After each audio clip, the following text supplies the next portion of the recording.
எந்தெந்த பொருட்களால் அபிஷேகம் செய்தால் என்னென்ன பலன்கள்? கடவுளுக்கு செய்யப்படும் ஆராதனைகள் 16 வகை என்று ஆகமங்கள் குறிப்பிடுகின்றன. அவற்றை சோடாச உபசாரங்கள் என்றும் சொல்வார்கள். அவற்றில் அபிஷேகம் என்பதுதான் மிகவும் முக்கியத்துவம் வாய்ந்தது.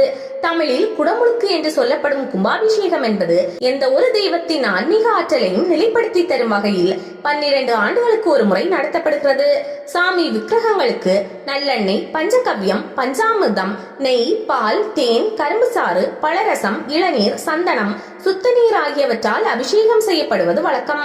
அவ்வாறு விதவிதமான திரவியங்கள் மூலம் அபிஷேகம் செய்வதால் அந்த தெய்வ விக்கிரகம் ஆன்மீக ஆற்றலை தன்னிடம் நிலைப்படுத்திக் கொள்வதாக ஐதீகம். குறிப்பிட்ட சாமி விக்கிரகத்தின் அருளாற்றல் அபரிமிதமாக வெளிப்படுவதற்கு முக்கிய காரணம் அதற்கு நடத்தப்படும் அபிஷேகமே காரணம் என்பது ஒரு ஆன்மீக சூட்சமம் ஆகும். எந்த அளவிற்கு அதிகப்படியான அபிஷேக திரவியங்கள் மூலம் பூஜைகள் நடத்தப்படுகிறதோ அந்த அளவுக்கு விக்கிரகங்கள் ஆற்றல் பெறுவதாகவும் ஐதீகம்.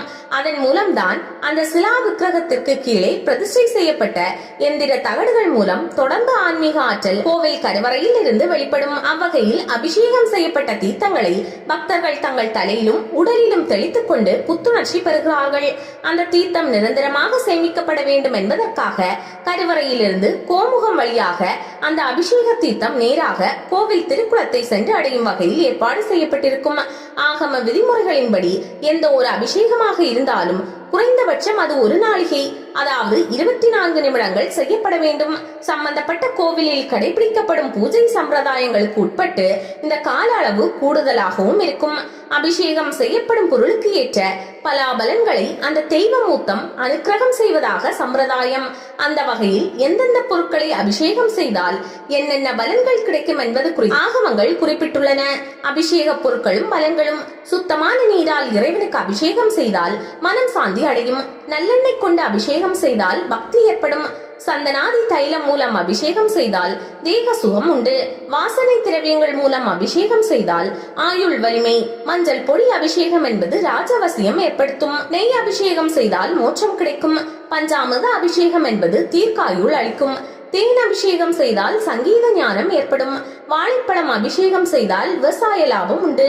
மாம்பழசார அபிஷேகம் செய்தால் அனைவரும் வசியமாவார்கள். பலாப்பழசார அபிஷேகம் உலக வசியம் ஏற்படுத்தும். திராட்சை பழசார அபிஷேகம் மனபயத்தை அகற்றும். மாதுளம் பழசார அபிஷேகம் பகை விளக்கும். நாத்தங்காய் சார அபிஷேகம் நல்ல சிந்தனையை ஏற்படுத்தும். தேங்காய் துருவல் அபிஷேகம் அரசு பதவி தரும். சர்க்கரை அபிஷேகம் பகைவரை வெற்றி கொள்ள வைக்கும். பால் அபிஷேகம் ஆயுள் விருத்தி தரும். தயிர் அபிஷேகம் சந்தான பாக்கியம் ஏற்படும்.